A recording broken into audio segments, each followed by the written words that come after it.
सबको भी शुभकामना और आपके माध्यम से सभी देशवासियों बिहार वासियों को हम पार्टी की तरफ से शुभकामना हम अभी देते हैं। और आज आने का मकसद सिर्फ यही था कि हम लोग एक दूसरे से मिले जुले और इस पार्टी का एक त्यौहार है, इस त्यौहार का आनंद उठाएं और शांति का जो संदेश है उसका भी हम लोग आज वर्णन कि जिस तरह से हमारे संरक्षक महोदय के साथ बर्ताव किया गया है विधानसभा के अंदर।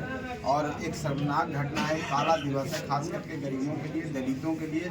दलितों के इतने बड़े नेता समाज के जो जिस समाज से वो आते हैं, जो सबसे पिछड़ा समाज है, जिसको भूया मुसर समाज कहते हैं, वो समाज के एक संघर्ष करके एक व्यक्ति बाहर निकल करके आदर्श पेश करते हैं समाज के लिए।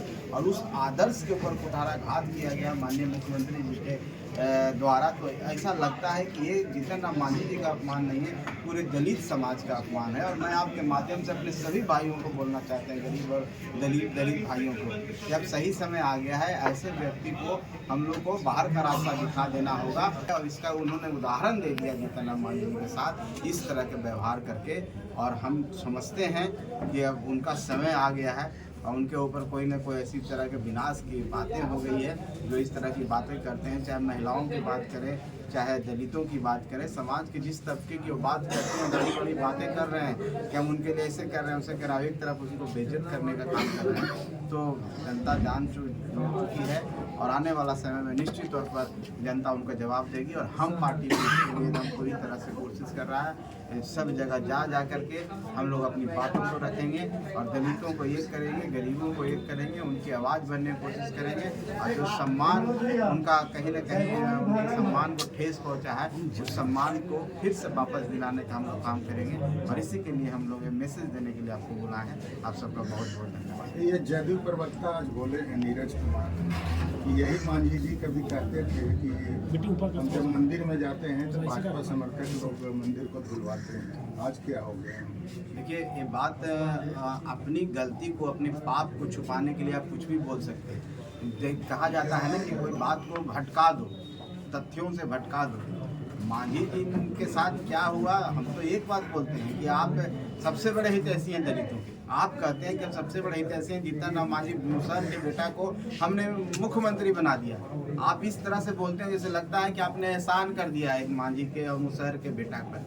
तो जब आप इतने बड़े हितैषी हैं, इतने आप दलित प्रेमी हैं, तो फिर उसको गाली दे करके आप कौन सा दलित प्रेम का ये कर रहे हैं? और एक बार गाली दे रहे हैं फिर कह रहे हैं कि फलाना खराब है। मान लीजिए कि ए खराब है तो आप बी क्यों खराब हो रहे हैं? सवाल वो नहीं है कि अगला क्या किया, सवाल है कि एक क्या किए, माननीय नीतीश कुमार जी क्या किए।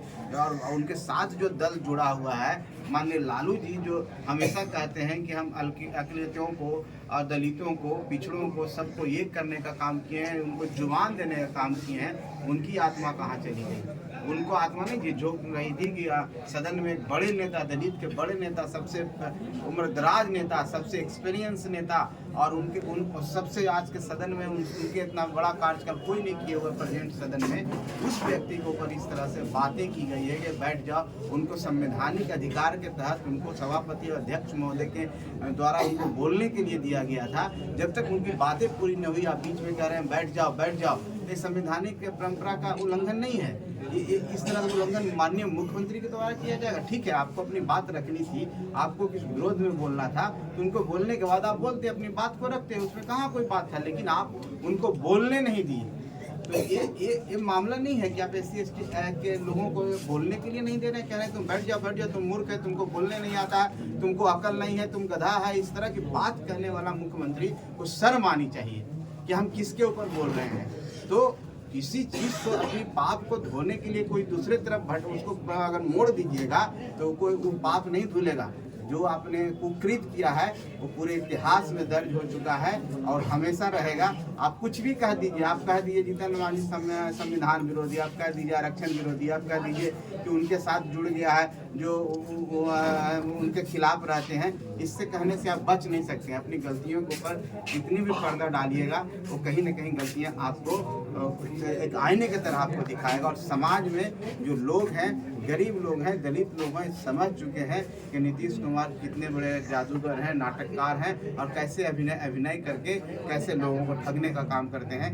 24-25 में उनका सुपड़ा साफ हो जाएगा। पार्टी का अगला कदम क्या होगा? चूंकि नीतीश कुमार का जिस तरह से व्यवहार सदन में था, वो एक बड़े लीडर को हतोत्साहित करने वाला था, डेमोरलाइज करने वाला था।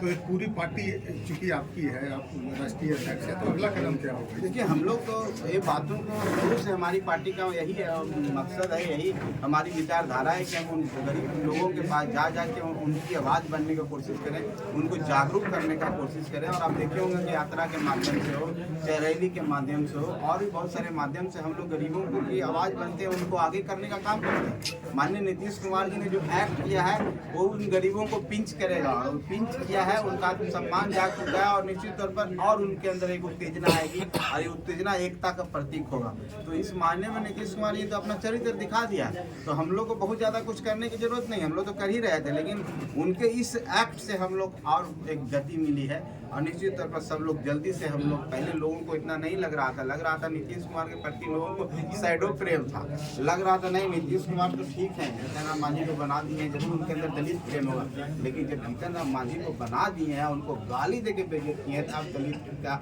जो थोड़ा सा जो प्रेम था, सैडो प्रेम जिसको हम कह रहे हैं, वो भी उतर चुका है। अब साफ दिखने लगा है, अब नजर आने लगा है कि दलित प्रेमी कौन है, दलित विरोधी कौन है। इसलिए हम लोग का जो शुरुआत है, हमने जो एक जंग छेड़ी है उनको जागरूक करने की, उसमें और गति मिली है, तीव्रता मिलती है और हम लोग आगे चलेंगे और निश्चित तौर पर नीतीश कुमार जी को 24 में 25 में उखाड़ देंगे। और अगर आपने बना भी दिया तो क्या आप गाली देंगे?